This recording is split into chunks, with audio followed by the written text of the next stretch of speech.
This particular element appears to have influenced the recently released Crocs Classic Platform Clog, as the CrosliteTM upper and oversized sole unit have a gradient and tie-dye design.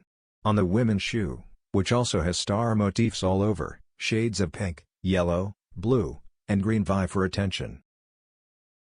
Over the top of the forefoot, a chain that resembles a charm bracelet fastens at the heel strap hinges that are reminiscent of the Poké Ball.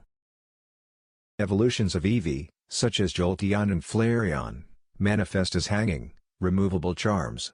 Last but not least, the heel strap mentioned above gets a pink fur makeover.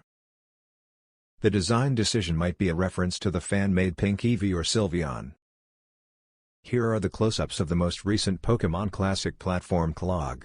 By October, pairs should be available on Crocs.com.